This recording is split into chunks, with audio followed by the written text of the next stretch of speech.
Yes, I'm happy to be home too. Yes, girl. I need to find me a New Yorkian, if that's the word. That's been very interesting as well. Dating, because I hadn't dated New Yorkers in a while, and then when I started dating New Yorkers, I'm like, you're so New York. Yeah, I love it. You look so New York for me. Oh, no. I'm like, damn, you Brooklyn. Like, oh, like, yeah, you need a little gentrified Brooklyn. A little bit. You know, I gotta start breaking the neighborhoods down again. Like, where you from again? Yeah, from Gowanus. Scratching my head a little. I think I need a little Canarsie boo or something. I don't know. Not a Brooklyn suburban. Yeah. Girl, the Brooklyns be Brooklyn and real hard. That is very true. But you know, like when we be hold up. But hey y'all, this is another episode of the Heard You Sis podcast. It is your girl Danny. I'm Kills, and we have a special guest. Introduce yourself, girl. Hi, I'm Nitiya Walker, and I am their special guest for today.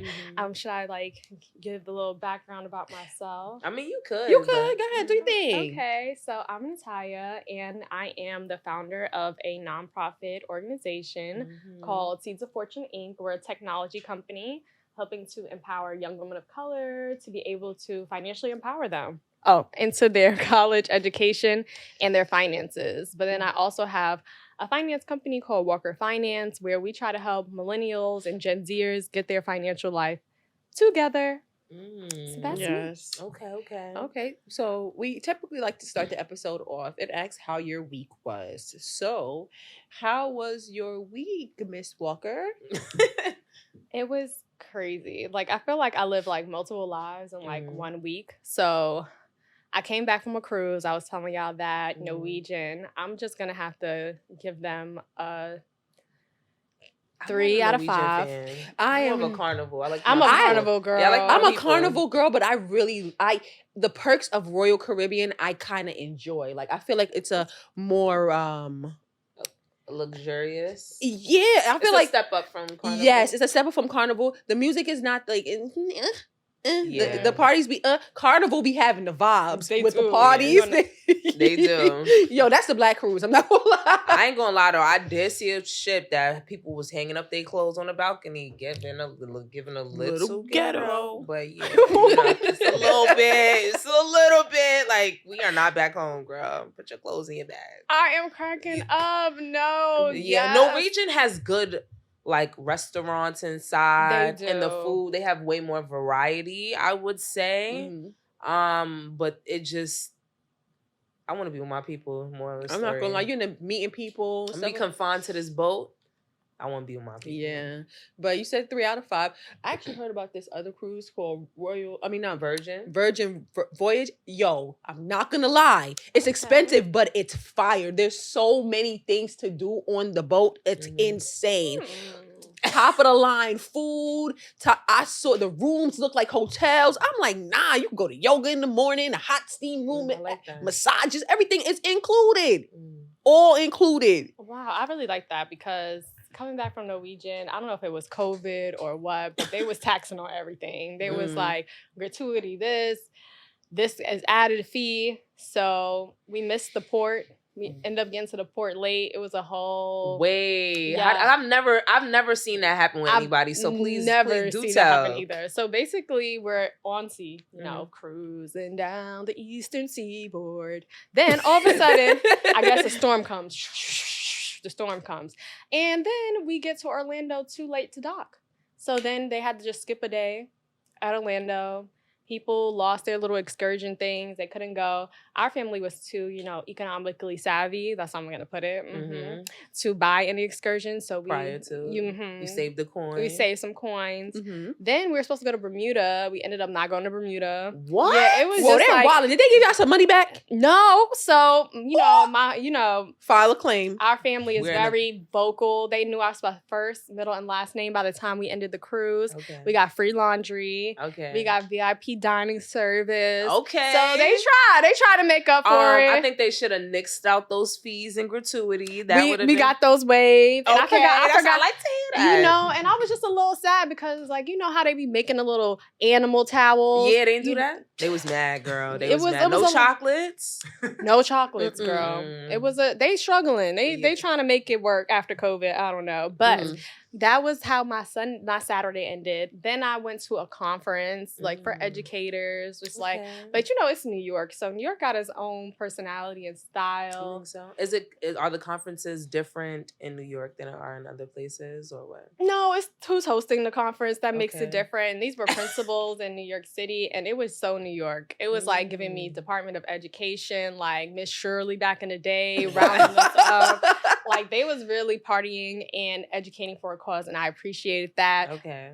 Girl, Damon Dash was there. What? Yes. He had his pit bull on stage during his panel. I was like, this is real New York. Was Equator there? She was. Right, because I saw her post that too. But I think y'all had two different type of posts. Oh, yeah. I was like, I didn't, it was very like... And hers was more of a little like, yeah, girl, I'm in here. Like, you know, guys. Nuck if you buck. Yeah. It was definitely nuck if you buck in there. She wasn't knocking and bucking, but I'm just saying it showed more of the vibe. It was a vibe. It was a whole vibe up there. And I appreciate that because I was like, you know what? You know, coming as a New York City kid, you know, we all, you know, grew up in New York in our various boroughs. Forgive you for growing up in Queens, girl. Listen, if y'all don't, every single time y'all bring up Queens, I just want to say we get the money and we have grass. Okay, we got grass too. Barely. Y'all don't even. What y'all got? We got houses and with no grass. Public transportation, and it's fine because we got cars. Some, most of the time. We got buses too. We got dollar beans. We don't want to hear about the two Revere zones. Yeah. It's too much for us. It's too much to get there, get around. It's too much. It's a commitment. But you know what? We forgive you guys. Well, we can move on. It's all right. As long as Queens, it's all right. It's all good. But it just like made me remember growing up in the New York City Department of Education system. The principals, they have a lot of weight on their shoulders, you know, to educate these young minds. And they was letting loose and excited. So if Damon Dash's doggy, you know, helps to create the vibes, I'm here for it. And the fact that he's like the type of entrepreneur / hip-hopian that wants to be associated with principals in Department of Education. I thought that was kind of fly.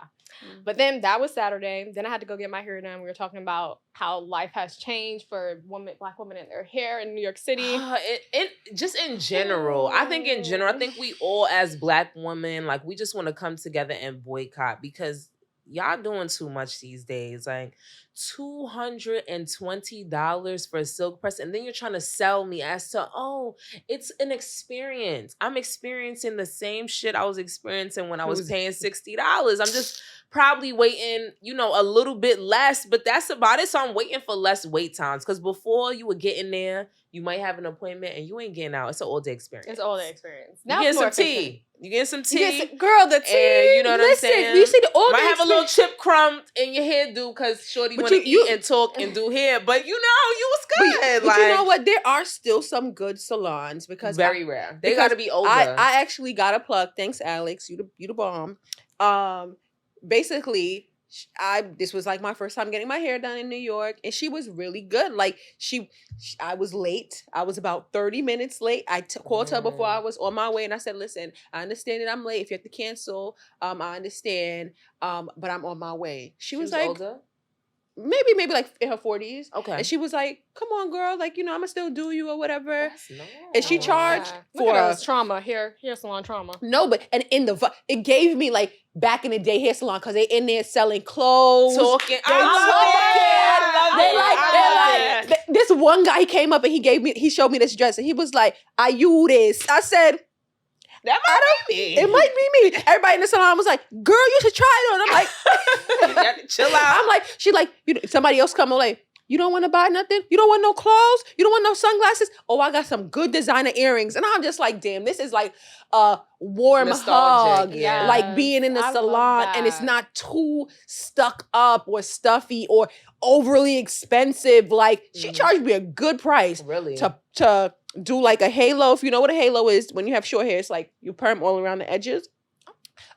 install my color, to do a treatment and style it and cut it. We need a price. What's the grand $120. Whoa. Okay. Because you be leaving out $300, $400. Yeah. Listen, so wait a minute. Now I didn't pay the quarter. Yo, and then on top of it, like premier service, like she was so nice, so sweet, like. And I was just like, you know what? Can't wait to see you in 2 weeks, girl, because I'm definitely coming back. What like, did you tip her? I tip her $10. Okay. I'm a $10 tipper. I think I'm a fair. $5. I'm a $10. And that's why I brought it up, girl, because you gotta $5. graduate. You gotta graduate to 10. We come on with the times. My mother be saying the same thing. She be like, "Oh, I gave her $5," and she feels so confident about it. I'm like, girl, this is not enough. This is a lot for me because I never even used to be a tip. I said I'm not gonna pay you to do your job. Now I gotta pay you more. Yeah, But they had stayed late. I told you they had stayed late. I do love my hair salon though. Classic Beauty Studio and Best Styes on Fulton Street. How much do they charge you? She charges me $150 for like treatment, silk press, etc., etc. But I do like them. But I was running a little behind, A little tardy, and I had to go to another salon. But I feel like they. I'm moving on from my To salon, the so maybe I salon. can come to yours. I don't really necessarily want to. I want to pay $120. That's what I want to pay. You're washing.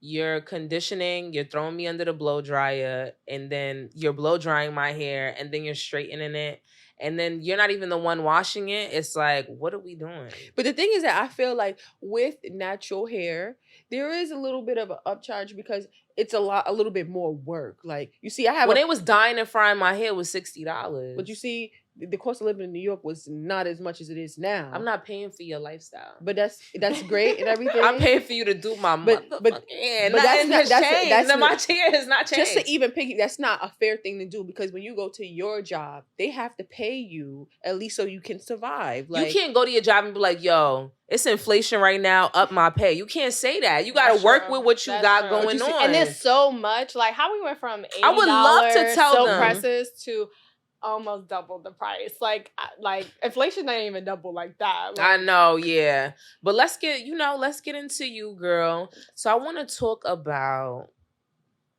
how you started how you started Seeds.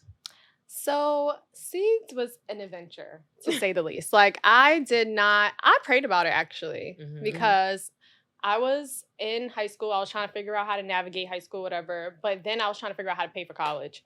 And then once I applied to college and I started getting the little, get the acceptance letter, she's like, yeah, I'm going to be successful in life. Right. And then that's the end of the journey, and that's know? just the beginning. that's just the tip of the iceberg.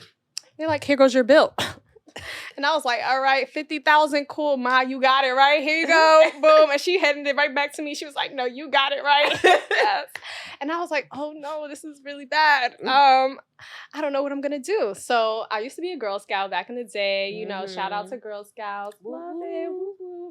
And one of the troop leaders, Phyllis D. Pearson, she actually was like a scholarship guru. So she taught her daughter she got $150,000 to go to Spelman. And I rolled up on her daughter. I was like, hey, like, how'd you do that? Like, I didn't even know college cost $150,000. Put me on. And she was like, actually, my mom is the person. Like, she the plug. So when I went to her mom, I was like, hey, I'm ambitious. I want to do this. I want to go to college. I want to get a scholarship. She worked with me for 6 weeks in the Brooklyn Public Library. That's dedication. That was dedication. Yeah. That was dedication. And like, once I figured out, that's when the first time I kind of figured out there was a system to life. Like, you don't just go from like A to B, C, D, Z. Like, there was some steps to it. And also about branding and marketing yourself. Because that's what she was really teaching me over those 6 weeks. Like, wow, this is what you did. Like, this is how you present it to the interviewers, to a scholarship committee to show that you're the best person. So I ended up getting a full ride to my alma mater, Babson. Just putting it out there. If you don't know what Babson is, it's a cute little college in Massachusetts. And they are known for entrepreneurship. And I always wanted to be an entrepreneur, or in business, media, real estate, entertainment, which kind of all unfolded itself eventually. But loved Babson. It was a great experience for the most part. Mm-hmm. And I was able to get a full tuition scholarship there. But once I went to Babson, I realized that if I didn't know there was already a wealth gap, I really realized it there. Because, before, one of my good friends, Asha, she created this documentary called Before There Was Kill. That came to Brooklyn. Right. it was a little struggling. Okay, we were That's struggling. true. Like our buildings was burnt down. That like is- we was running these streets. We was running from bullets. Like Yes, it was a lot going on. Like, whew, I'm glad we all made it, guys. Yeah, I'm like dead. low key. I'm glad we made it out. And when I went to Babson, it was located in Wellesley, and Wellesley is like one of the richest zip codes in the country. So like literally, Really? there's like a mansion every per square mile, and our college campus is like in the middle of it. So I would be coming home from home and school and seeing like there's just It's a stark difference. yeah, like there's Yeah. so many people that have so much wealth. Also, like a lot of my classmates were also very wealthy. They came from like second generation, third generation families, like the Campbells and all these things. And I was just like, this is crazy. Like, what if we had access to this knowledge and information? And because of my church, I did have basic financial literacy kind of learnings and understandings. But then, you know, you get to college, like now you're rolling with the big dogs. I know. But also what I saw was that a lot of the minority students on campus also didn't have like a very solid financial like education. And then it was the tip of the iceberg. We came home from summer, and one of my good friends from high school, she said she had to leave her college in Virginia because she couldn't afford to stay, and her parents could only afford the first year of school. So then I was like, damn, like, what if I didn't meet Miss Pearson? Like, me and my mom actually sat down and financially planned college out. Like, okay, year 1, I'm gonna do this. Year 2, she said, I got this much money, make it work. Like, and we just like worked it out for the 4 years of how we're gonna do it. I got other scholarships and things of that nature. But I just felt like, wow, like if I didn't meet Miss Pearson, I would happy to be a Girl Scout. Like, where is that for the girls coming up underneath us? So that's kind of like how Seeds got started. And it just started evolving like from there. And then I also thought like growing up in like Bed-Stuy, Clinton Hill, then I went over to Midwood, Canarsie, and just learned all the neighborhoods of Brooklyn. But the theme, I felt like, was community. And like people like, how you like people that are not like born or raised in New York, they're like, New York just seems like such a like place, like there's no community. But our community was very strong, and they was not playing with us. Like that is true. they wanted us to be successful. That Miss is Joyce, true. like yes, like- we definitely. I feel fortunate to know a lot of Black women that were successful, that had, you know, stuff going on, that were actually wanting and able to help, you know, to progress and get you to that point that where they are. So like, you know, like, you know, people just see that as like, oh yeah, I know this person, but like that's really a blessing. Like some people really have not been blessed to know people of that nature. So that is dope. You know, I felt like it was like Girlfriends, like the show, like playing out in real life, like for us. So I felt like, well, what is the girls for the next generation gonna have? You know? So I was like, all right. I was a senior, going into my senior year of college, and I was like, let me just pilot it and test it out and see if it works. So I got 3 girls from the community and kind of replicated the things Miss Pearson taught me and taught it to them. And at the end of our first like pilot, it wasn't even an organization yet. It was just like a compilation of some things. Like I had like all my college friends, like Zoom in and do, well, it wasn't even Zoom. I think it was Skype back in the day. Lord, don't date definitely me. Skype. It was definitely Skype. Had them Skype into the library and teach the girls, and like my peers in my college, like in my dorm room, we was like editing their essays. And that's kind of how it started, like grassroots, like let's help these girls out. And then I feel like the girls made it become like so much more than that. Yeah. Do you feel like they were like telling other girls about it as well, like word of mouth kind of thing, or you feel like it was more outreach on your end? I want to tell a little tale about killing me, but we used to be in this Zeta program called Zeta Phi Beta Sorority Incorporated program called Arcanettes. So I went back to the Arcanettes and I told them like, oh, I want to create seeds or whatever. So that's where most of the first seeds came from. They were like Miss Keisha. Exactly. They were Arcanettes. And then, you know, other community girls. The fortunate thing about us, you know, I don't toot our horns in Brooklyn, but you know, toot, you know, a lot of times when you have like girls that are like mixy or like those leaders, like they attract other girls, or other girls want to be like them. So like once we had like Brianna, which is one of our close friends, Shayla's sister, like girls in their high school like wanted to be like Brianna, so they found out about Seeds and then they wanted to sign up. The Arcanettes, I don't know what it is with a little magic, but they be the lit girls in school and stuff like that. So like a lot of the girls, they came from a high school called Brooklyn College Academy. So then we started getting, and then like 3 or 4 of them was on the cheer team. Then all of a sudden we had like 50% of the cheer team in our program.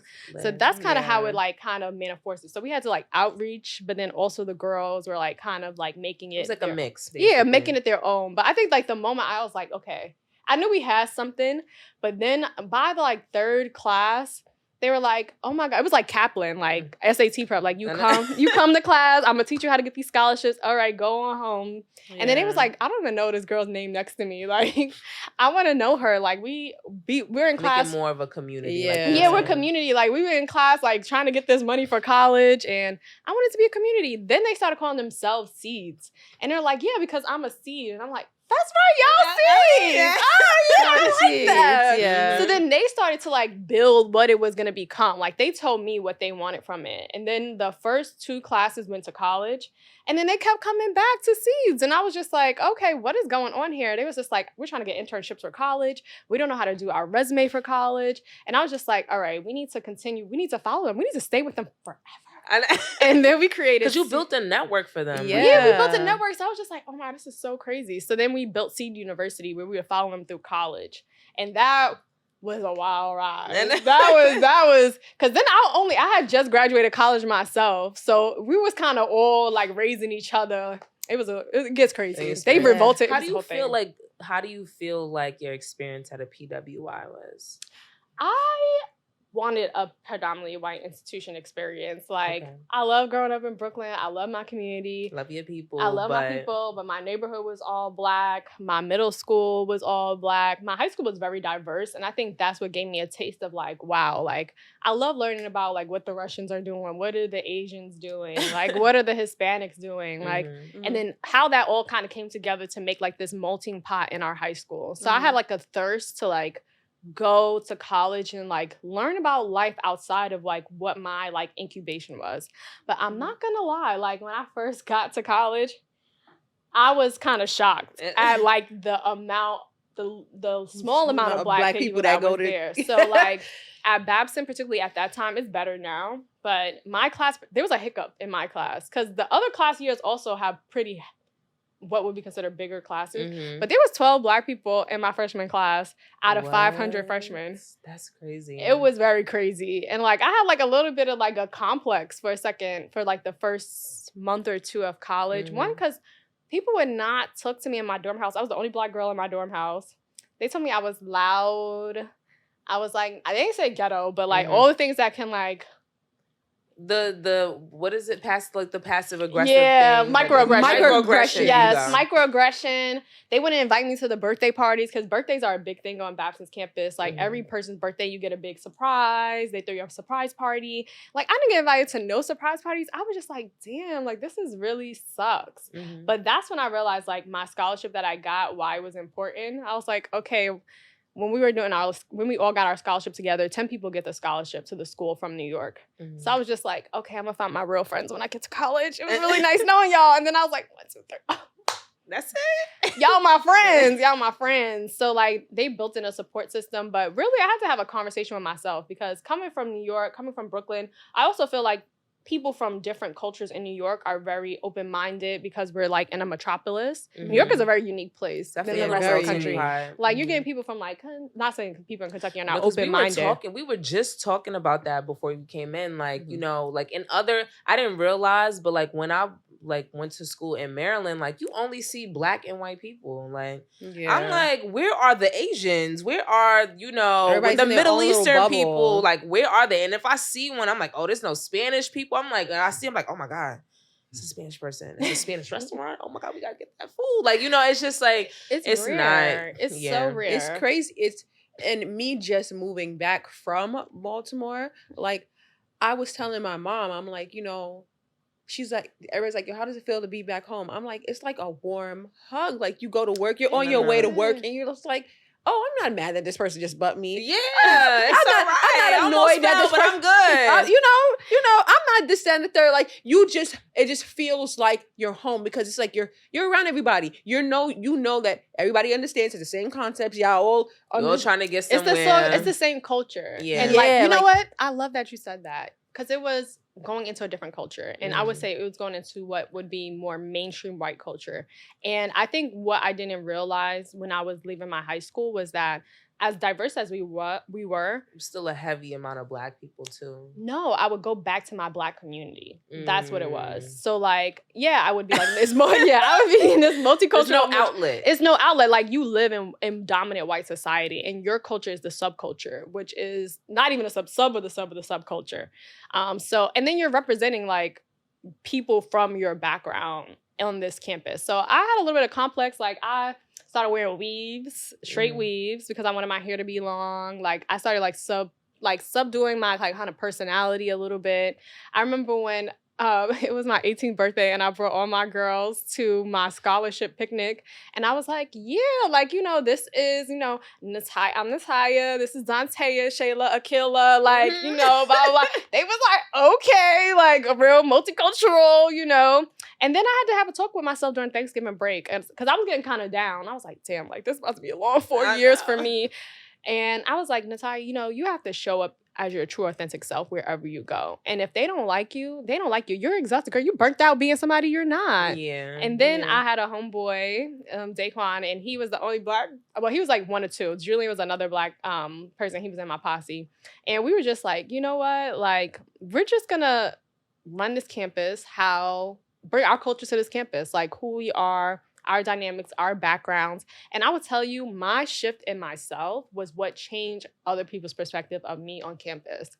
And because like, you know, you exuded confidence. Maybe you didn't feel it, but you probably exuded it after the fact of having that realization, though, you know. Sometimes you gotta sit But you've yourself always down. been like a bubbly person. So, You know. so I can't And imagine upbeat and how that positive. is. Yeah, like, and it's not even like it's like off-putting. It's more like friendly. So for them to being like that, they was being stink. They was hating on a kid. They was hating on me, but you know, you always gotta make them love. You know, spread love is the Brooklyn way. You know what I'm trying to say. So by the end of it, everything was good. But I think that was like the biggest adjustment for me. And then also, I think the second part was that to acknowledge that I was changing as well. Like all these beliefs that I had coming from like Brooklyn, being a New York kid, being an African-American person, and going into white culture and living amongst white culture is gonna change you. So it's like, girl, you like the zoot zoot zoot music now. It's okay.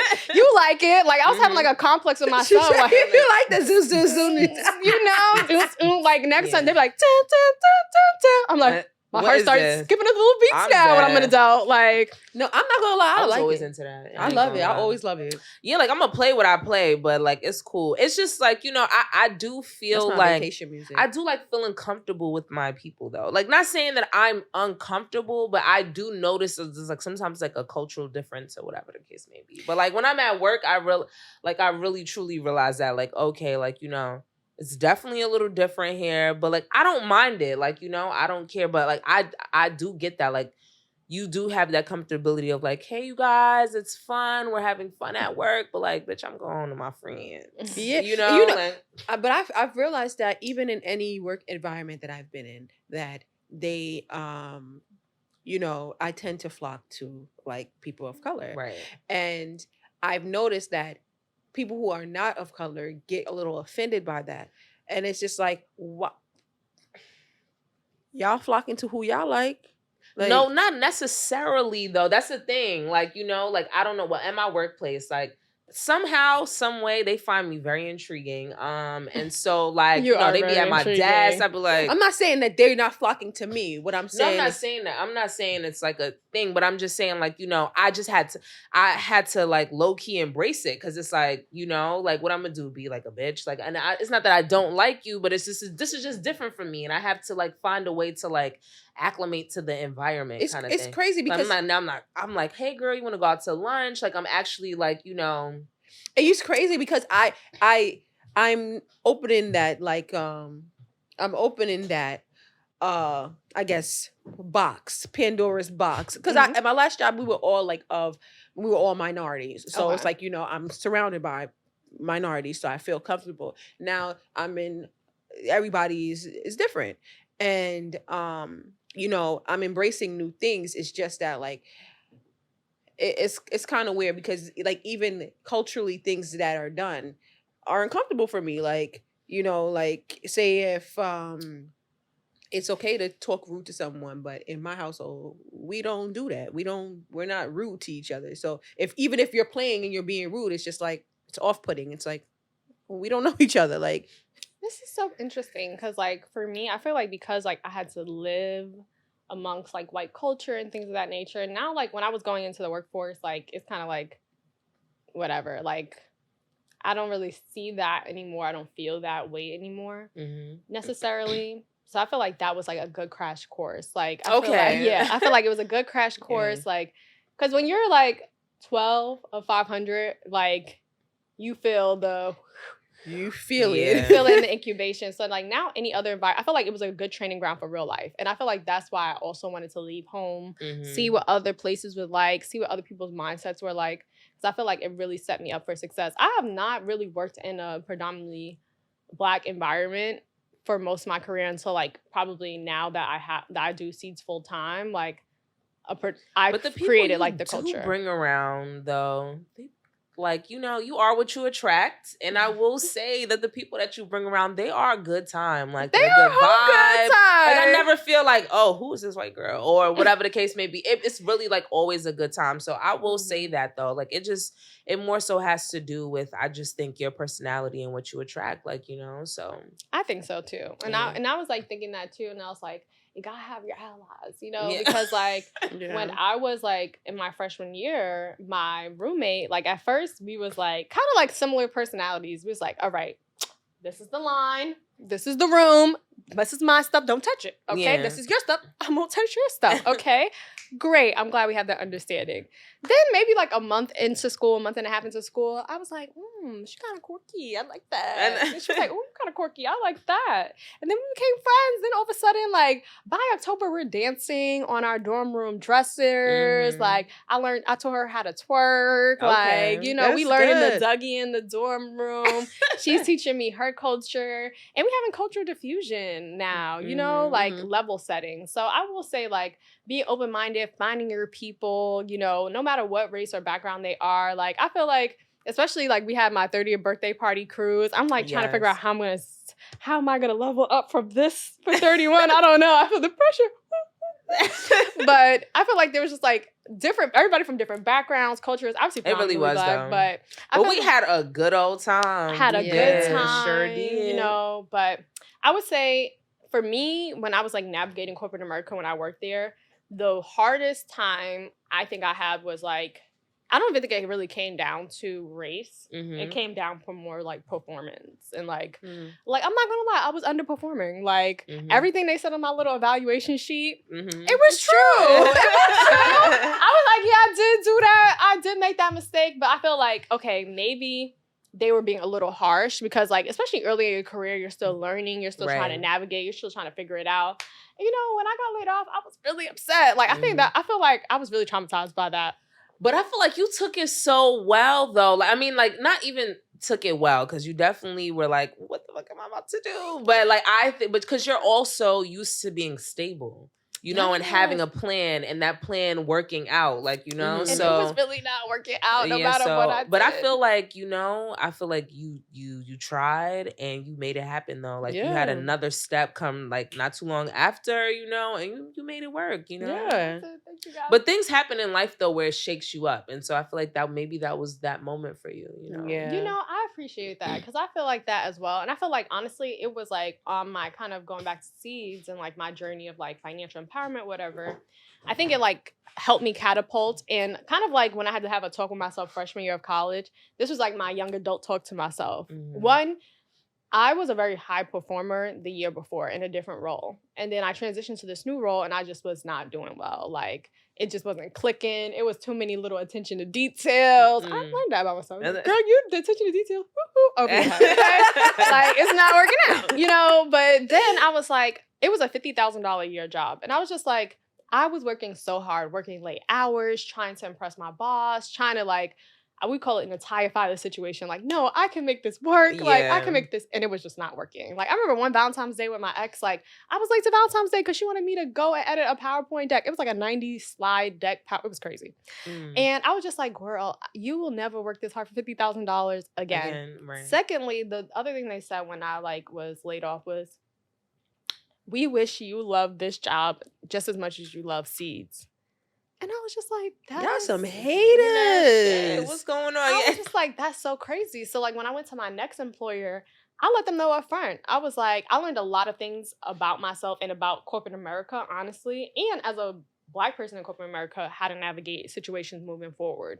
And with my next employer in my interview, I was interviewing them too, because I feel like, especially in media and entertainment, a lot of people don't want to say this, but it's very hard as a Black person to get a job in media and entertainment, even though we're influencers of the culture. And once you get in, you want to stay. Gatekeepers of it, like you're not the gatekeeper. So like the business of entertainment, and that's what I got into after college, is very Caucasian heavy. And to get your spot, you're fighting for your spot. Also, it's something that a lot of people want to do. So because it's a very like sought after career, it's very hard to get into it. Once you're there, you're kind of doing anything to kind of stay and keep your position. So I was working mad hard for $50,000. No. And also I wasn't really interviewing the employer. They were interviewing me. Yeah, I just kind of learned that not too long ago. Like, you just can't not say anything. It's not all, because I really realized this, and it took me a while. This is a mutually beneficial relationship. Like, this is 100%. not one-sided. Like, I'm working to get you to a specific place, and you know what I'm saying, and you are offering me an opportunity to get to a specific place. So it's just like, it's not just, oh, I need a job, I need money. And I also had to like reel that in with employers. Like, I've heard like them say things that just were like pretty off-putting, and that's what it clicked to me. It was like, well, like, I'm an asset too. Like, you know, like I'm not just here to like work and just, you know, just be a body. So that, but I do want to ask you though, like, how did you navigate that? Because I feel like certain things I just don't want to say. Like, I don't want people to know that I drive. I want you to think that I'm taking public transportation. I don't want you to think that I have a home. Right. Like, no, seriously. Like, I just feel like keeping us separate, I guess. Like work life, like work and like if we're work, cool, I would balance, say certain things. But like outside of that, I just find that it's just something that comes with, like, for example, like, I never tell people that I drive at work. Like, you know, they're like, oh, yeah. I'm like, yeah, you got to take this train, this bus. Yeah, sometimes. And I'm speaking, not because I'm lying. I'm speaking from a time where I was taking the bus every day. So, like, yeah, that bus doesn't run like that and whatever. I see my coworker, whatever. I'm at the light. He's crossing the street. I'm like, what the fuck? Can you see you through the light? He saw me. He looked me dead in my eye. Girl, he came to the passenger side and everything. Like, I was like, leave me the fuck alone. He's like, and he's like, what's up, girl? And I'm like, I wish that you didn't see me just now. Like, I really do. Like, I really do. And every single time I have seen him, this was a week ago, he always brings up that he saw me in the car. And it was like, he's like, yeah, now I had a potential, I was trying to bring on like a new customer or whatever. And I had him give me I had him come with me like on the tour. Not necessarily, but I had him meet me somewhere in the building after I was like a certain portion of the tour. And like, he's like, you know, afterwards, he's like, yeah. He's like, I need some of that commission. He was like, yeah. He was like, I hope you get the deal. And I'm thinking to myself of like, if you would have never saw me, and maybe this is a reach, but he's never brought up anything. He's did like 3 to 4 tours with me already. He's never brought up commission. He's never brought up anything. You don't know what I get paid. I don't know what you get paid, nor do I care. And so it's like, now it's like a thing now. Like, now you probably like, I don't know. I just didn't like that. So I feel like interesting. I feel like he's making a correlation to like you having a car, me having a car to like having more money. Yeah, like, is that why you feel like you're like keeping things under wrap, because you don't want your colleagues to know you might be a little bit more? No, I just want us to all feel like the same playing field. Like, I want us to have I want us to have the same conversations that we were having before you knew I maybe I had more or not. Like, and I don't know what comes with that. That's what it is. The fear of the unknown. So like, now that he knows that I drive, it's like, now you're associating things that don't need to be associated. Cause let's be like, you don't even know how I got this car. Cause it wasn't me. It was my dad. He helped me. Thank you, Daddy. I appreciate it. Like, it's crazy that she's saying like that. You don't even know what's going on. Like, it's crazy that she's saying that, because I often like to keep my personal life private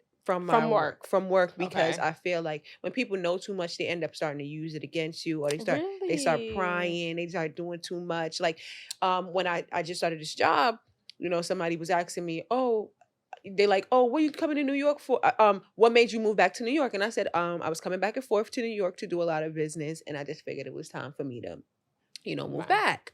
So she's like, oh, is it more than that? Like, are you sure is that the only reason? I'm like, yes, it's the only reason. She's like, what's this business you have going on? It's just something me and my friend has going on.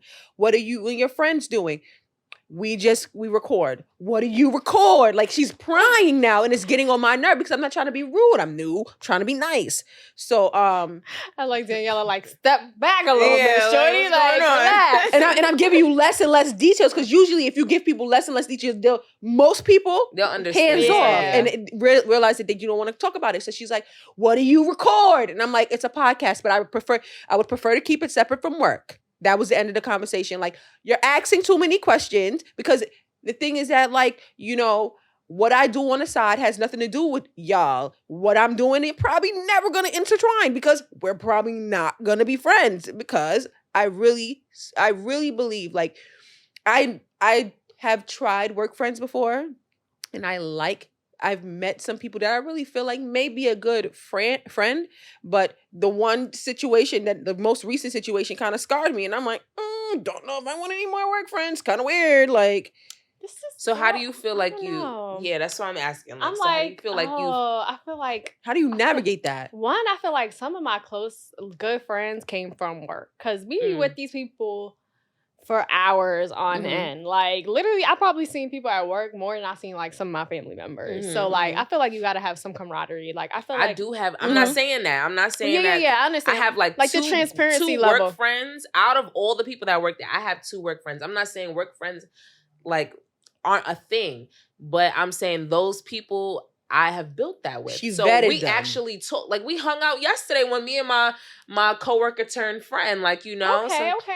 I'm like thinking, okay, so there's 2 sides to this coin. So when I was first working at Viacom, now Paramount, like, I feel like I definitely spent a lot of time with these people, and, like, some of them too, like, especially when you start enjoying, like, I feel like corporate is, like, set up kind of like, honestly, this is a great example. But you are forced to be social sometimes. Like, you have mixers. So yeah, this is what I was just about to say. So it honestly reminds me of college, and this is why I felt like it was like a good training ground, like, boom, boot camp for the real world. Because, like, when going to a predominantly white institution, you have, like, the BSU, the Black Student Union, you have the Latino student organization, you have the Asian student organization. Like, I feel like corporate's kind of set up the same game. You got your level playing field. Everybody has their position, right?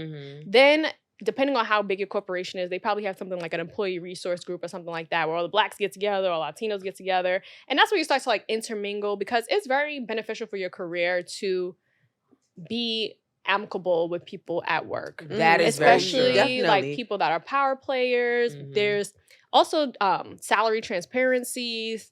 And then just for your own mental health, you just need to know, like, and also because you're at work most of the time, I would say there's a lot of personal things that people at work knew. And when I was saying before, when I went to my new employer at Insider, like, I interviewed them as well. So I let them know up front, like, I have this nonprofit that I run. It's Seeds of Fortune. Like, it's very important to me. How do you feel about that? They're like, we love that. I was like, okay, we're on the money. Okay. And then some of the answers maybe that I'll give during the interview may also be, like, a little personal, to see, like, how far can we go? How deep are we in this with each other, And then also what they reveal about themselves in the interview as well, and how their interview processes go. So it was like 3 rounds of interview. The final interview was with the founder and CEO of their organization. Every corporation is not going to be like that. Maybe it's like the VP or the SVP or something like that. But what they tell you about themselves, like, he grew up in Midwood. I was like, really? I went to Murrow. He was like, that's crazy. Like, I know Murrow. Like, and I was like, I, like, gave him, like, little pieces of, like, my identity, just to see, like, what kind of culture is he having at his type of job, I mean, at his type of corporation that he created. So I feel like that provided a level of comfort for me. And then I felt like I learned a long time ago that little pep talk I had myself freshman year, showing up as your authentic selves. Because at work, since you spend the most time there, like, there's going to be things that happen in life that you cannot control that happen when you're in the workplace. That is very true. My mom, one time she was having a little bit too much, a lot going on or whatever, and she ended up actually, like, hurting her head and getting a mini, like, blood bleed.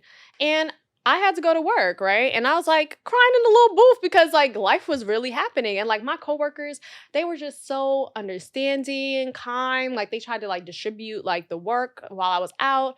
And I felt like, wow, like I remember, I was with my ex, he was a little crazy at times. He was driving me up the wall. And I remember like he said something to me that rocked my whole day. And I just had told one of my coworkers, Sumner, I was like, Sumner, girl, I cannot tell you everything that's going on right now, but I'm really need to go home now. And she was like, you know what, Nitiya, I got you. I was like, okay, girl. And like, I think having those type of relationships really help you to grow. Yeah. And when I had, Seeds started getting bigger, one, they loved when I made the Forbes list.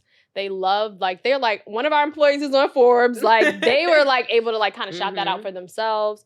Two, like, I would go to senior level management and be like, oh, like, casually having conversation, how was your weekend or whatever. Or sometimes I would stay late and senior management also stays late as well. So then we would really like learn about their lives, like what's going on, like what keeps you up at night, what's going on with your wife, what's going on with your kids. Because I feel like when they know you, like it makes people want to vouch for you more. And my last manager, we were actually friends before because we sat next to each other in our QBs. And then she ended up getting a promotion, becoming my manager. So she had knew me very personally, but then she also knew my work ethic as a coworker. So she would go in and vouch for me to get like stretch projects, et cetera, because she knew like, I'm going to bring the heat. She probably like liked me a little bit more than she liked some other people too. Not nepotism or anything like that.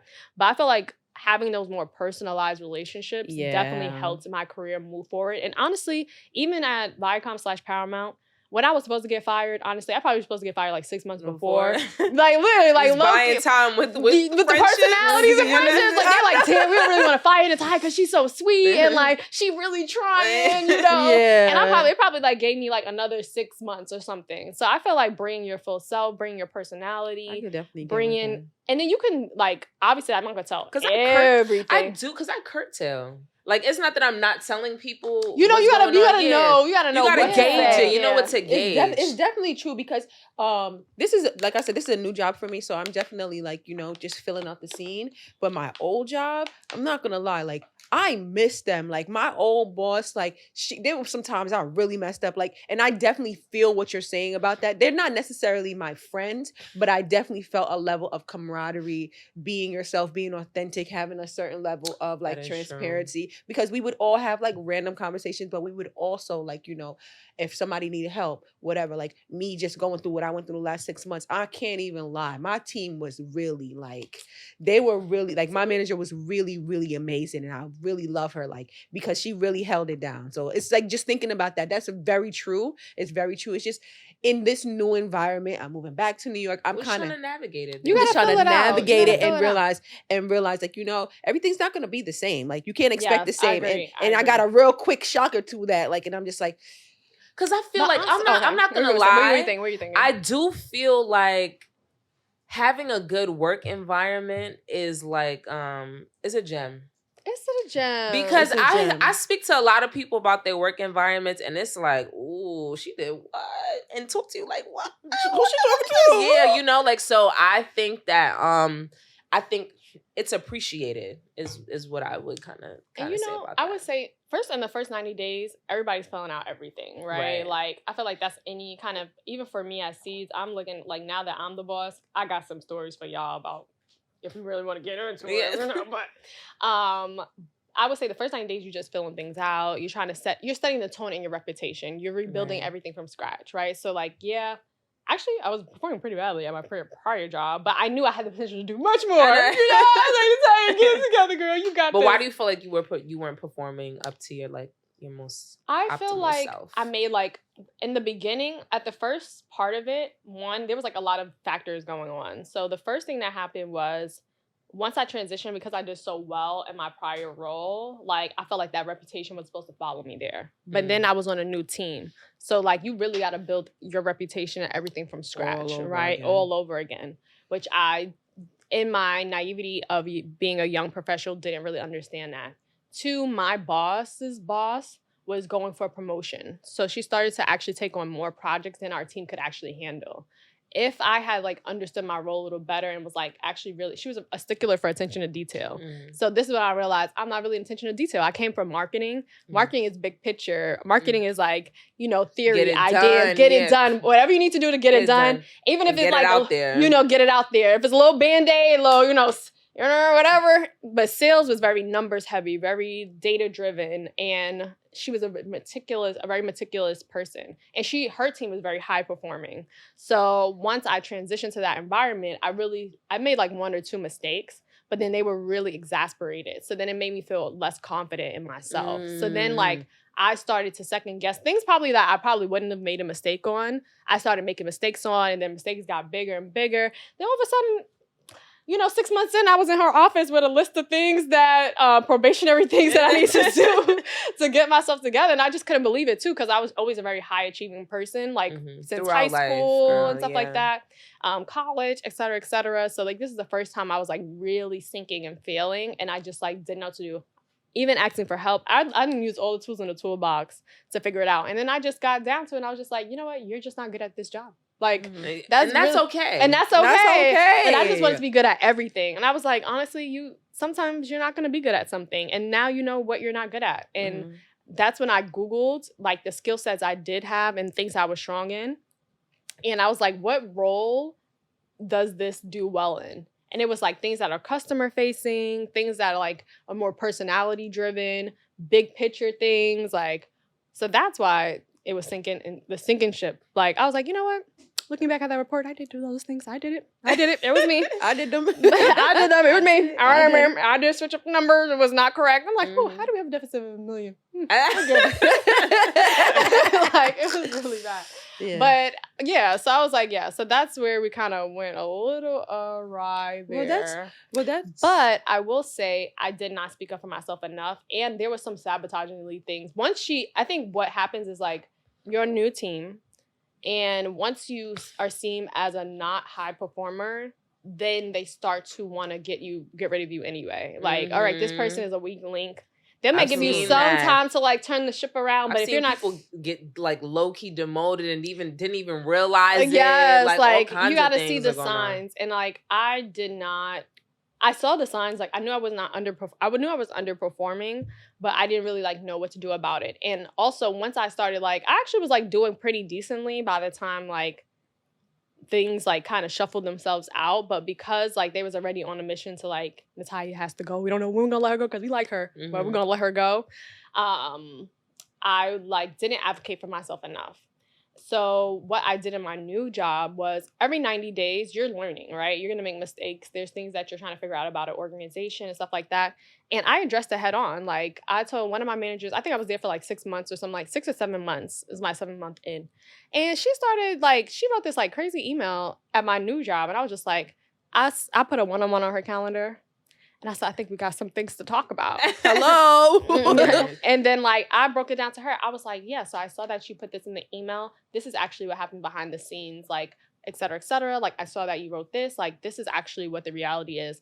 I'm like, I'm a little off put by like how you handle that situation. And I really just want to talk so that we can move forward so we don't ever have something like this again. In my younger career, I probably wouldn't have the confidence enough to be able to do that. So, like, making sure, like, because then it starts getting a little scary, though. You know, like, passive aggressive. God, I don't want to lose my job, but I don't want to compromise my integrity either. Oh, my God. I love that you said this. So, I figured out after I was like, girl, you're working yourself to the bone for $50,000. It's not that serious. Like, I was like, I never want to be in a position where somebody can tell me what my financial future is going to look like. Because that's really why people really hold on to jobs that they don't like. They be in dead-end situations. And working at Paramount was a dead-end situation for me in that role. And I needed to pivot. And I did have enough financial freedom to be able to be like, you know what? If I do need to be unemployed for 3 to 6 months, I did get severance package. So that's good. You know, you want to work for a good company or a good firm, you know what I'm saying? Definitely always want to work that into the picture. But because they didn't want me to tell. Because, you know, sometimes corporations be doing shady stuff. And although they felt like they had a reason to fire me, they really, on certain grounds, didn't have a reason to let me go. So part of your severance is that you don't communicate exactly like what happened. I mean, I think I'm out of the terms of conditions. And I really didn't name names, so we should be good. It's like a yearly thing? Like 5 years after or something. Yeah, like that. something like that. I mean, as long as you don't give too much detail about what Yeah. happened or defame. I think it's more defamation. Like, be like, that company fired me for unjust reasons. Like, and no, they were working behind the scenes. Yeah, and Tom and Barbara got together and they colluded against me. Exactly. I'm on BET. Like, nah, bring it down. Like, no, like I'm like, like I was underperforming. Like. Things happened. Maybe things didn't. It wasn't the right fit anymore, Yeah. So they do have these kind of things that you can't talk about it, whatever. So you can get your severance package. Just letting you guys know. But I did feel like for that, I wanted to be in a place where I would not have to be financially tied to my destiny of like being happy at work was tied to my financial future or my financial stability. And I felt like that was very important to me as a young adult because money gives you options. Like the reason why I felt like more confident to be like, okay, like one, because I knew that whatever was the misunderstanding, like it could be clarified, and not that I was in the right or wrong, but it was a misunderstanding. So let's level set so we can both have a good experience, employee-employer. Two, I'm like, all right, if they fire me today, tomorrow, I already been fired before. So that was my first time. I was a little shook up, and I'm like, I have a lot to bring to the table. So actually, girls, I love this. Are you ready? After I got laid off, because I had lost a little bit of self-confidence, I actually didn't realize how valuable I was on the job market. So prior to being in that role, I had worked in like research. I worked for MTV Music. I had research, sales, and marketing experience, which is very rare for somebody that young in their career to have. So when I actually started putting my resume out to like Disney, AMC, Stars, like I was getting. I remember this. Yeah, I started getting mad interviews and like people like buying. Like I had two job offers. Choose between companies. So that taught me a really important thing for myself. Like you over here begging for this $50,000 a year job. They don't appreciate you. You're just really not the right fit for you because you're not performing your best that you could, and you could be somewhere else where you could be thriving. Yeah, but it was something good to add to your resume. It was definitely something good to add, and it's crazy that you say that because, like now that I got a new job or whatever, I was having the same like I actually left my job. I didn't quit, but just being this is a line of advice for anybody who is looking for jobs. When you go to a job, learn as much, like ingest everything that you can learn. That is because very true. when you put that on your resume, people be snatching and grabbing and want you. Like I had 2 job offers too. And the thing about it is that I took the higher one, even though, my heart was with another one. But like I said, my resume spoke for itself. They were like, you're doing this, you're doing this, you're doing this, you're doing this. Oh my God, you do all of this? Yeah, because when I was at my job, that was the one. Elba, you the boss. Because when I tell you, she gave me the opportunity to learn so much.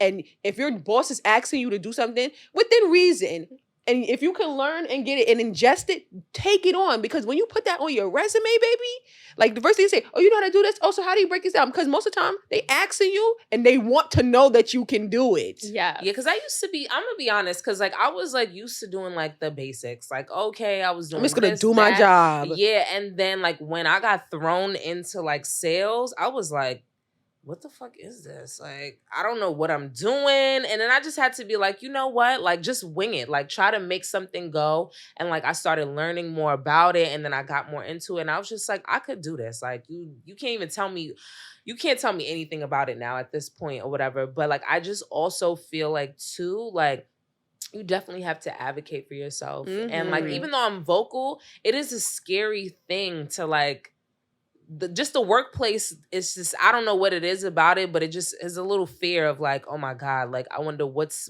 gonna happen. Cause like, you never know. Like, so like even when I was like trying to like get this, like my salary, it was, I mean like not my salary, but like a raise or whatever. I was just like, this is a super huge increase, but I know I'm worth it. And like, I really had like a super breakdown at work. I was like, oh my God, like I gotta find a new job. So then I started like, and my mom, she is my lawyer. Like, I'm never gonna hold you. Mom, good moms.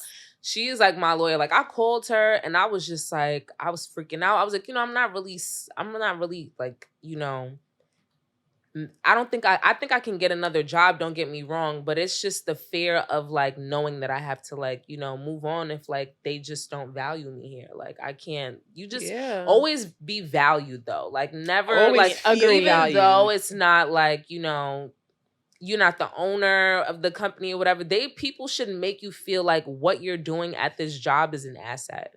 Yeah. Agreed. And just you saying that, like, you taking up sales, you were able to, like, you know, use that as leverage, like, to get what you wanted out of the job. Like, yo, listen, I've been doing this. I've learned how to do this. So now that I've learned how to do all of these things, now I need to get my pay increase because I am now an asset. I am now something that I am a total package that you have created. And now you should be paying me to be this total package. That's why, like, when you go to these jobs, learn what you can. Don't do just the bare minimum, because a bare minimum don't get you raises. Bare minimum do not get you promotions. It don't get you looked at. It don't get you nowhere. It just gets you. You know what? This person is a person that comes to work, but guess what? I'll never see her as a manager. You know why? Because she doesn't go above and beyond. She's not willing to stay late. She's not willing to do any of that stuff. I don't want to be a manager. I don't want to manage people. But then it was like, no, like I'd like. Why am I demoting myself? That's the only way you can step like, up. People, I don't know. Okay, how do you guys feel about this? The soft life craze. We all that people down hard into the soft life. They talking about quiet quitting, all these things. I'm like, you're silly. I'm sorry. I don't believe it. I like the soft life in self-care, but like, let's be realistic. Come on, man. You sit here talking about soft quitting. Girl, you need this job to pay your bills. Like, why are you fumbling your bag because you feel like oh, you're overworked? Find something else. But you never quit one job before you get the other one. What's wrong with you? Yeah, like, I'm really not into that. Like, you know, I definitely feel as though, you know, you need to put your best foot forward. Because I was cool with doing bare minimum. I'm not even gonna hold you. So I'm speaking from a place of I know what it is. Like, a bare minimum wasn't getting me anywhere. It wasn't getting me the money that I needed. Like, it was just like, ooh, very content with whatever the hell was going on. And I had to wake up and be like, you know what? I have to throw myself into this. Like, I'm learning 10 times more than what I'm actually like supposed to. You start enjoying your job where you actually take the time to like do the job. Like, you start to like what you're doing, because it's like, you know what? I'm not doing the bare minimum. I'm actually doing something. I'm actually feeling like you have a purpose. You're accomplishing something. You're actually building the team. You're doing the legwork. So you end up like, when I really started like doing my job to the full of my ability, the fullness of my ability, I really started to enjoy it. Like, oh wow, I want to hurry up and get all this stuff done before the end of the day. Like, you want to accomplish your to-do I'm leaving list. at 4. I don't care what's not done in here. Like, and it's you know what's so crazy? When I did get my promotion, they were like, you know, you can't just run out and leave at 4 o'clock, like, you know, kind of thing. Like, they fucking knew me. They like pump the brakes. Yeah, pump the brakes. You gotta do your job. You gotta do it to the fullest of your ability. But I also told them too, like, you know, like, are you know, because I had to learn this too from like one of my coworkers. Are you paying me for the work? Are you paying me for how many hours I'm here? You know, like, and so I had to let them know, like, there was a point, like, before I asked for the raise, I was actually like staying and making sure that things were done. So like, you know, I had already transitioned before I came to this, you know, realization. So I asked him, I'm like, you know, if I leave here at 4, that's because I've completed everything, and whatever needs to be done for the next day is not an urgent matter. Like, I'm never going to just leave. I'm not just leaving because, you know, it's my time to leave. Like, I'm making sure things are done. Yeah. But I did want to transition into your real estate life, girl. Okay. Yeah. Real estate walker. All right. Yes. Same. Okay. So I want to know, like, you know, what do you feel like? How did you start getting into, like, what made you want to become, you know, an owner?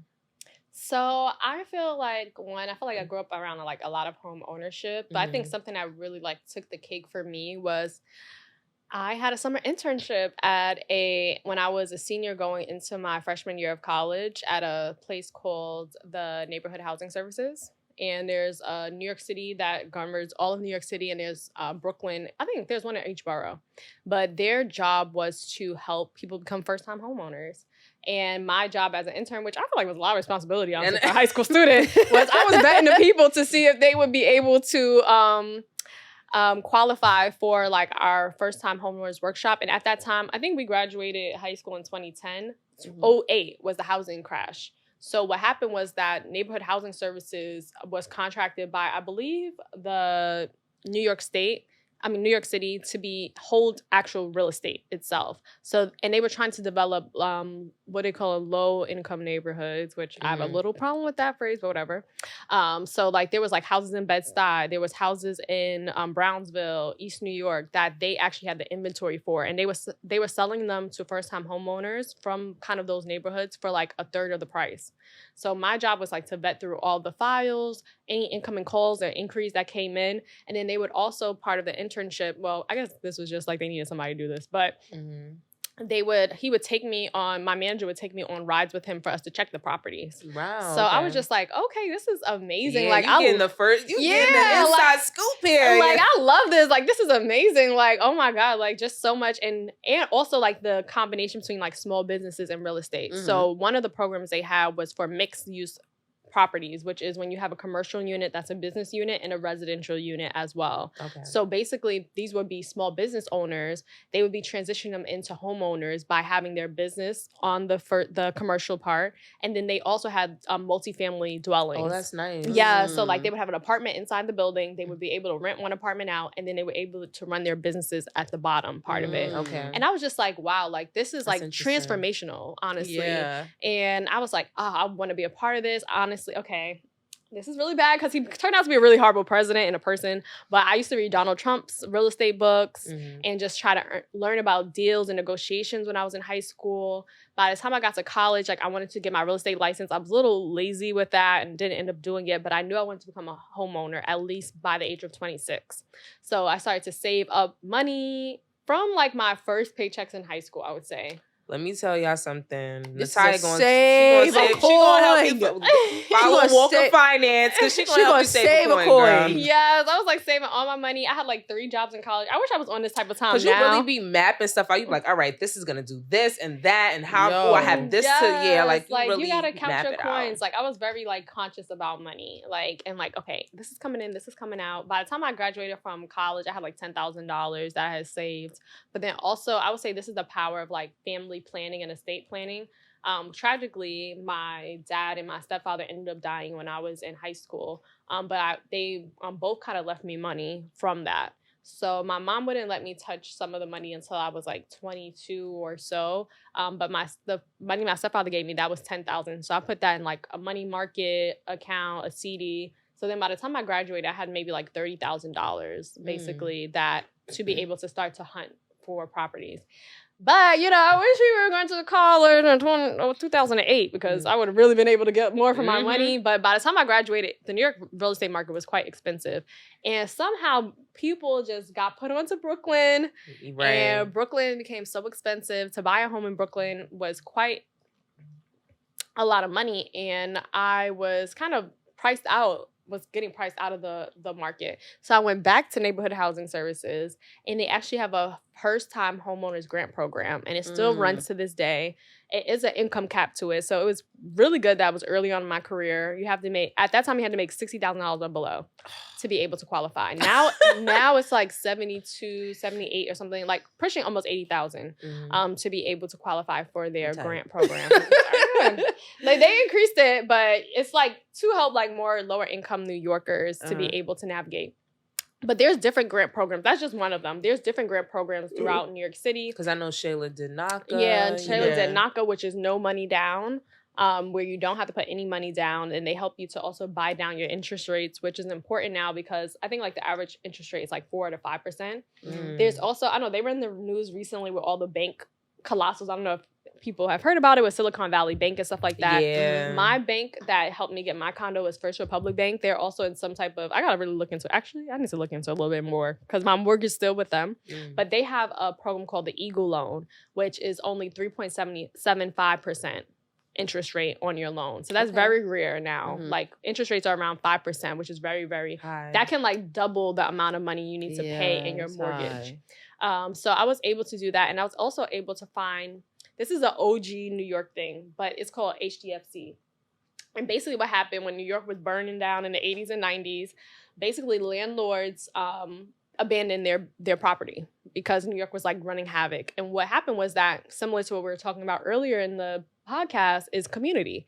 The people that were left over, the tenants that were left over, they took their buildings back and they started to create co-ops and condos. And then by the time we get to like the late 90s, when New York starts to recover from like, crack epidemic, bankruptcy, all the stuff that was happening in New York. Wild things. It's all the wild things. Everything that could happen was happening in New York. The tenants vouched to take the ownership of their buildings into their own hands. So the city verified. So I feel like you just gave us a little history on co-ops and co-ops condos. and condos in New York. So they still exist to this day, which people don't know about. And the co-ops and condos, I have a condo, which was part of the first HDFC in Ocean Hill. And they were built in 1992, my year I was born. So I was like, this is destined. This is supposed to happen. And they were, a lot of times, because they were people managed, these are the first time people became first time homeowners and stuff like that. There's a few rules to them. So there's some in Crown Heights still. There's some in Harlem. I've seen the ones in Harlem, some in Harlem. And then there's some in like East New York and Ocean Hill. And maybe a few in Bed-Stuy, like the back of the Bed-Stuy coming into East New York. I feel like they have the least condos that are like all, because they have more so homes. You know what? Actually, this is what I thought too, but a lot, you ever see those like row apartments? Yeah. Some of those are actually not apartments. Those are actually co-ops and condos. Really? Yeah. Okay, they look like houses, but like 2-story, 2 to 3 stories. Are you saying like those? No, like, like those kind of, they're in Flatbush too. Like they're kind of like big, like apartment buildings. And they seem like they're apartment buildings, but some of them. I know what you're talking about. Yeah, they're actually co-ops and condos that are owned by individuals. Gotta talk, yes. No, because they have like, I know what you're talking about, but go yes, ahead. but I know what you're talking about too, like the 2-row and stuff like that. So with those, there's a few rules and regulations to them. Some of them have the stipulation, and this might work out better for more high income earners, because New York's average income is much higher now. You can make like $150,000, $125,000 a year and qualify. But the catch-22 is, the people have to sell it at a third of the market rate, no matter when they came in. So because the city decided to convert your building over into a co-op and condo, now any other person that buys and sells in that building has to sell it at the third of market rate. Wow. So it continues the legacy of letting like New Yorkers be able to afford those houses. What is starting to happen now, because a lot of New Yorkers don't know about it, is that people from other ethnicities and backgrounds that are have first generation or second generation money are buying those apartments all cash. So they'll meet the financial requirements. So let's say like, I don't want to be stereotypical, but let's say like Becca, she's from like Westchester County. Her parents are in finance. They have a lot of cash on hand. Because she is still an early professional like us, she's making $60,000, but her family's wealth is more than that. So they can pay cash for that apartment, if that makes sense. Yeah, but I've actually was talking to someone about that because they were saying like, even if your parents are to give you the money in cash, it has to be sitting there for a good period of time, because a lot of people are doing that specifically. But it's not illegal to do that. So it's called a gift. Yeah, the cash doesn't have to sit for any amount of time unless like on legal tender. Yeah, that's the thing. That's the thing. That's what somebody I know was saying. She was saying like, she got the cash as a gift, but they said it has to be sitting in that account for at least 6 months. I don't know about that, because I also received a slight gift too to help pay for my apartment, and as long as the funds are there, the bank will take it. So I don't know about that part, but as long as the money is transferred as a gift, it doesn't need to sit for a certain amount of time inside of your account, because it's considered a gift at the end of the day. So there's no illegal verifications unless, of course, the money is not clean. Right. That's why when people no. Now that like Cash App has she don't want to get it taxed. Oh, tax. Okay. Yes.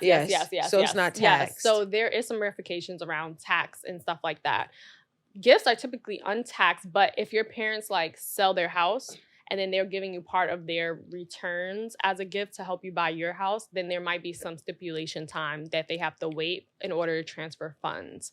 But all that to say that the HDFCs are a great way if you want to buy an apartment in New York to get it kind of under a little bit of market rate of value. The downside, of course, is that when you're ready to sell it, you have to sell it at a third. Another one of my godmothers, she bought her co-op in Park Slope. And they have a different system where you have a share, which is what co-ops are, their shares. And then you pay like a certain big down payment back. And then you are able to, when it's your time to sell it, you get a percentage of it, but you don't get the whole amount. Mine's is a full regular. So like I can buy it at market rate, I can sell it at market rate. But what a lot of people don't tell you about these type of deals is that because they were ran by people that, first generation homeowners, sometimes the buildings got mismanaged. So there's like some deficits in the buildings, and now you can still get deals on the buildings and the apartments in them. So I was able to get a deal on my building because they were going through some financial hardship and stuff like that. I was like negotiating, like, no, this is about to blow up, So I was able to get a discount. Also, what I was able to do, and you can do this with regular homes too, is writing letters to the homeowners. Because a lot of times, our brown and black people, we want to see our neighborhoods, they left us in squalor. And then now that, our neighborhoods are thriving and stuff like that, other back, they want to come back and stuff like that. But, there's people that like, no, like I want to sell to another black homeowner. I want to sell to another brown Latino homeowner. So you can write them letters. And I wrote her a letter telling her, like, I grew up in Best Side my whole life, basically. And I want to stay in the neighborhood. And I would really, like, she went to sell it to me for like $375,000. I like did the mortgage calculation. I was like, I cannot afford that. It's not gonna work out. And I was like, if you can sell it to me at this price, like I am happy to move forward with the deal. And then she took it because she bought it. I saw like in the records they bought it for like $50,000 in the 90s. So she's sure it came up. It's a come up, and she could have waited it out too to get a higher price owner. But that neighborhood is like it's starting to blossom now. So.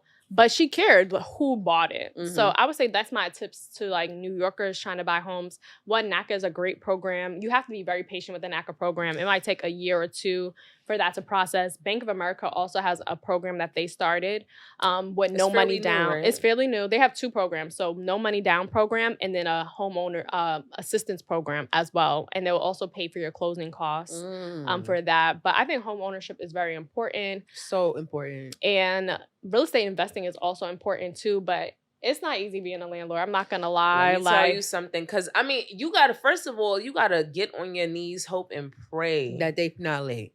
No, not the paying. Like people are nasty.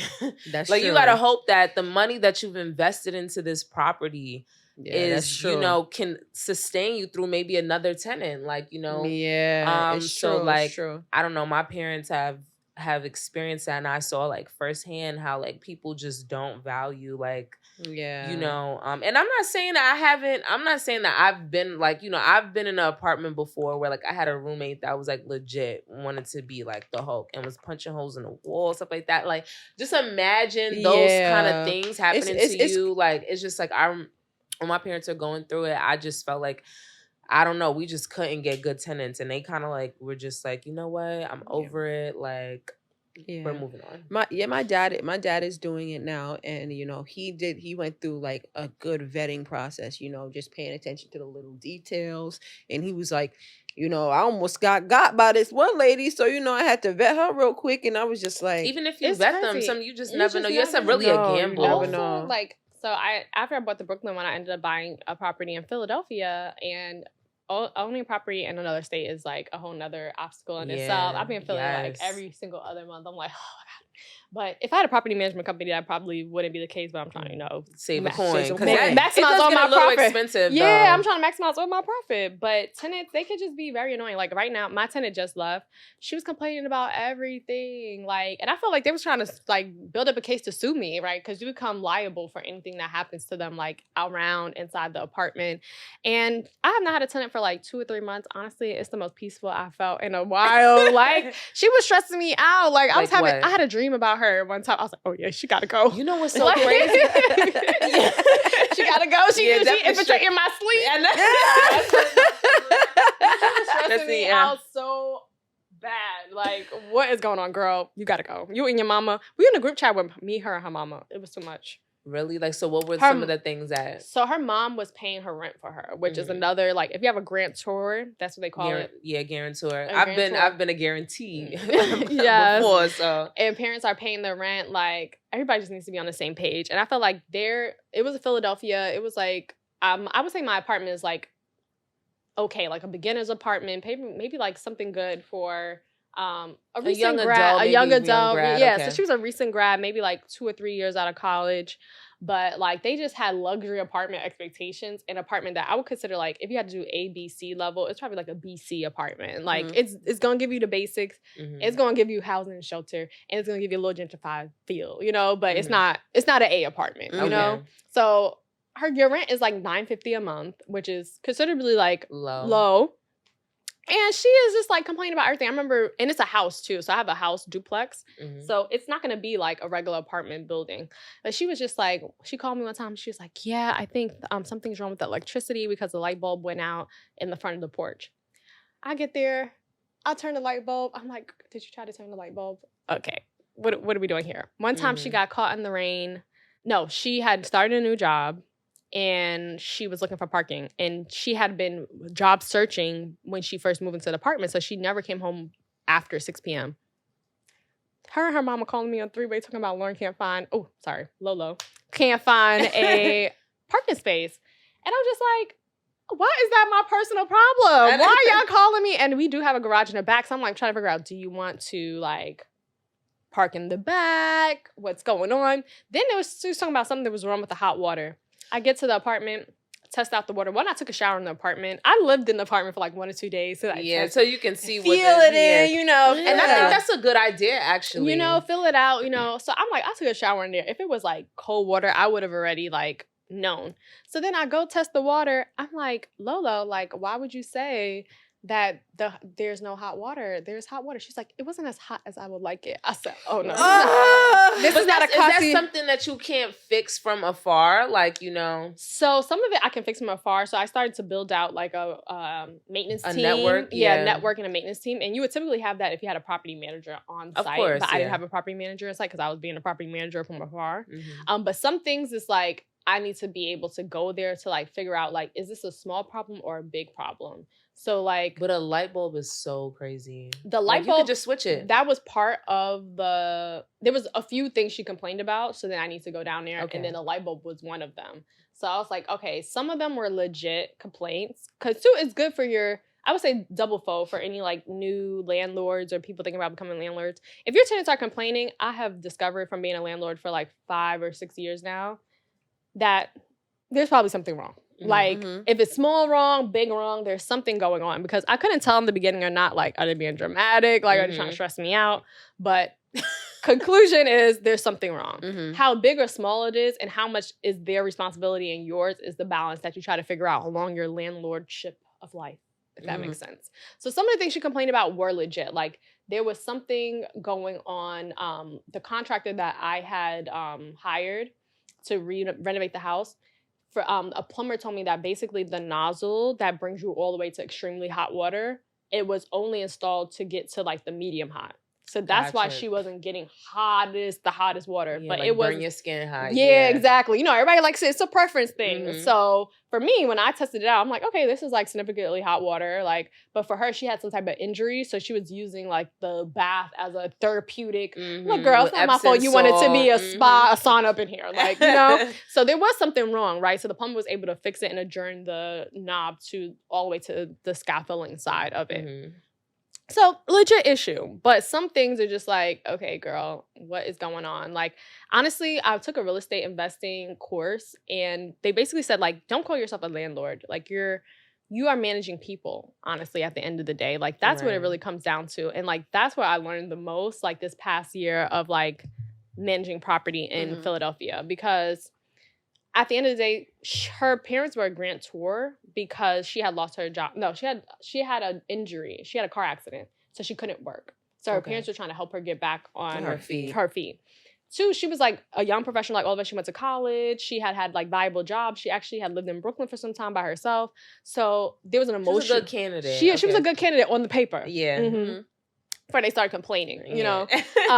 And what I realized was that as she was trying to do her job search, she was becoming down and depressed, you know? So, like, if you're in a house all day... You start noticing things, right? You're going to see things. And then, two, like, now I'm not only a landlord, I'm a therapist, because I'm on a three-way, not only about her can't find a parking space, where she's big age as this, trying to find a parking space, but two, like, now she's not getting a job, right? So then she might be, like, she's trying to let the HVAC team in, but then she's, like, crying. I'm like, okay, all right, we're on three-way. She's crying. mommy's on the line. I'm like, she's like, yeah, because Lori can't find a job. Do you know any jobs? And now I'm also employment agency. Like there's just a lot of yeah. You helped her? Did you? No, I was giving some suggestions, some suggestions of what could up your little LinkedIn profile, baby. Girl, do this, and I was laid off before when I was in, the early struggle. career, so I know the struggle, And then when I would come to visit her, she'd be playing Kirk Franklin. I'm like, she a girl's girl like us, But y'all complain too much. Y'all stressing me. I'm having dreams about y'all now. Like, I gotta go. So we had this split ways, but like that's what I learned. Like it's a people business at the end of the day, right? And what helps you to vet good tenants is like one. My mom always tells me because she's a property owner as well, and she's just like, you got to interview them. You got to interview them, asking tough questions, learn about their backgrounds. They are living in your property as well. And there's nothing wrong with asking these questions. You become a manager of people. So like, honestly, it could get very exhausting. Like sometimes I think every day, like, wow, like I thought I was going to build my fortune on real estate, but I have some reservations now just after like being so involved. Also the property itself, like properties are like living, breathing things. So like, oh my God, it's always something wrong. Like something can break down and it could cost very, very, very expensive. I remember when this guy, this Russian guy came to my apartment in Brooklyn that I rent out, and he was just like, oh, like you seem like young or whatever. Like, do you have a lot of cash flow in hand? I'm like, I don't on my hands, But it is a very cash-inducive business because, like, let's say, like, in the Philadelphia house, the water heater is old. So now it's starting to break down a little bit. So now a water heater is easily $5,000 off the bat. And it's like, if you neglect certain things or wait too long to fix them, jeez Louise. This past summer, I had a fly infestation in the basement. Wow. From what? It was a water leak? No, it's called cluster flies. So, like, if one or two of them get in, they, like, start to, like, reproduce in clusters. So, literally, it's the most flies I've ever seen in my whole life. Thousands of flies just in my basement, just chilling. Just I was like, oh, my God, what is going on here? And then I think as a person, if you're thinking about getting into real estate, what kind of real estate do you want to hold? Do you want to hold condos or do you want to hold houses? Because this is the first time I actually have a house. Like my first purchase was a condo. So a lot of the maintenance things are kind of on the condo to be able to maintain from the exterior of the building. And I did a new renovation. So there's not too much things inside that need to be fixed. With the house, you're in charge of all parts of the mechanical operations of the house. So this is like my first time like actually having a whole building that I have to manage. And then I have 2 units. So like 2 different tenants, 2 different personalities. I was thinking about converting the basement into like another apartment unit. And my realtor, he was like, do you really want 3 of your tenants living in one building to coerce against you? I was like, you're right about that. You know what's the crazy? Because I'm looking into like, investing into real estate. And I just, I also am looking at handy courses as well. Because I just like, because I want to be able to, and this is just like a little sidebar, because like I always, like I'm obsessed with like end of the world movies. And I'm like, I got to learn these things, how to do this, build this. But it also comes with like, knowing so that it can also save you some cost as well. Like, and my dad's pretty handy, and I've never thought to myself, like, why don't you just like soak this up? Like, but 100%. Like I have become Mrs. Bob the Builder. Because a lot of times as a woman, like people that, people that, repair things. Oh, they try to get you. They try to get you. They try to upcharge you. Like cars and stuff. Like it's just like I'm going back and forth. Like I'm the man because I'm on the phone with my dad. Like, how much you think they should charge me? What should I say? When I come through, I'm gonna be like, oh, I got this. You like, have to. You got to be a shark. When we were trying to figure out what was going on with the hot water, a plumber quoted me $300 just to come on site. I said, that's not even to fix anything, just to come and see what's going on. So that's when you start hanging out in Home Depot a lot. And you start to learn a lot from because a lot of times who's hanging out in Home Depot? Contractors. Right. They're in the parking lot. They're in certain roles in Home Depot. Like, I can help with that. I'm like, oh, for real? Come on. They're looking for clients as well. They're looking for clients as well. And they will tell you, like, when I talked to one of the Home Depot attendants, I was just like, yeah, like, she complained and talking about the sink is clogged. I'm like, honey, you just got to get some Drano. But, everybody Everybody's not as YouTube savvy. Mm. So I was like, okay, what do I need to do if the sink gets clogged? Snake. And then a couple, they actually own real estate as well. And you start meeting people, you start Yeah. networking at Home Depot. And they were saying like, oh, like don't use Drano as much because it actually can corrode your pipes in your drain. So you should actually get a snake. And they've like learned. And then in Home Depot, I learned how to snake a drain. Mhm. So now I'm coming to Philadelphia with my little snake rag, like. Mhm. And then told my mother a thing or two. You know, I'm like, no, we don't gotta call the company for that. I learned how to do that. So I feel like it's very empowering. Yeah. You know, you gotta distinguish what you can do and what a professional definitely right, because I'm not. You don't want to make here, it worse. I'm not over here like playing with wiring and stuff like that. But like you know, but like small things. And then that would have been like $150, $200 visit from the plumber. The next thing I want to learn is how to do the key locks and exchanges. Oh yeah, Mm-hmm. that's. Because the locksmith get a little expensive. Okay, locksmith a little pricey. Because after each tenant, aren't you changing the locks? Like, I have not. So she just left. I still have a tenant from last summer. She's still there in apartment 2. But apartment 1, I don't know if I'm going to change it. She seemed like a pretty honest person. And she didn't like the apartment so much. She complained every day. So I don't think she'll be coming back. I'm dead. She seems to have enjoyed her experience there. So I think we'll be good. Maybe after this one, I'll change the locks again for that. Okay, so I know we gotta wrap up soon, but I did want to ask you one question though. Like, as a young Black professional, how do you feel like the dating scene is? The dating scene is so interesting. So me and my ex, we broke up like fall of 2021, and it has been a roller coaster ever since. Tell you, there's piss in the pool, man. There's piss in the dating pool. I don't know. I've had some good experiences, and I've had some very interesting experiences. I don't think I've had any bad experiences as of yet. So I would say, one, if you are very popular on Instagram, I'm not. I'm just, I got my little cute following or whatever. But everybody, it depends how small or big your following is. You got fans. Every woman got fans. The person that be giving you the hard eyes and the stories. I will watch dating your fans because they have like some type of perception of you on social media that's not maybe adding up to the reality of who you really are. Mm-hmm. Right. 2, I've met a lot of nice guys, but I feel like you need to have like what you are looking for. Because I know for me, like I've dated some nice guys, and then I'm like, okay, he's not making enough or something. He's not up to par. His ambitions aren't big enough. Like, they're just not like compatible. Their standards are too high, or are they reasonable? I feel like I'm also a builder. Like, okay, like we got some clay, we can. I'm a pot builder, so I'm like, okay. I would say like, I think the most important lesson I learned from myself is like, just because somebody's super into you, I think there's a guilt that comes with like wanting to like stay with that person. Like, oh, they're safe. Mm-hmm. Like, this is a safe person for me to be with. Like, I know they're going to be so into me, but then you're not just that into them. So it's like, cut it off. This is the second time I had to learn that lesson again. And then I would I'm just not that into you.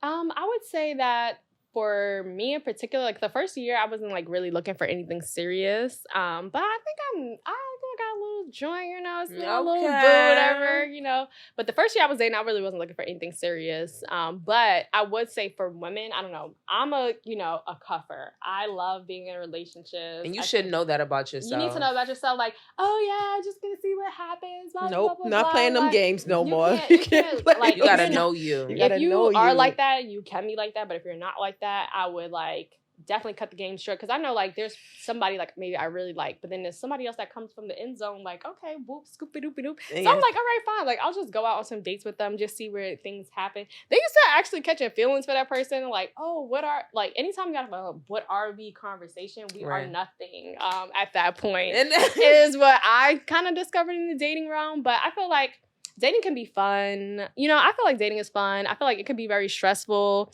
And it's just a good way to I always like to network. Like, that's how I consider dating. I'm also, like, my love language is, like, acts of service. So, like, most men that, like, talk to me or deal with me, like, they got to be trying to help seeds in some type of way. Like, okay, I spend most of my time helping Black and brown girls. Mm-hmm. What are you contributing to that? How are you trying to help this little... Because I'm trying to get ready for them to go on a college tour. Are you helping me gather the supplies? These men have been extremely helpful, putting me onto partnerships, like helping me, contributing. So I feel like I've expanded like a good network of like people that are like very supportive, even if it didn't work out. Mm-hmm. There's only very few people I had to cut off or block, But yeah, I think like I found a little, something special recently. Okay. So Okay, I love that for you. We'll see how that goes, But okay, we do gotta wrap up. We gotta wrap Did you want to up. plug anything in? Yes. So if you do have any young people, we are giving away a $10,000 scholarship. We have an entrepreneurship competition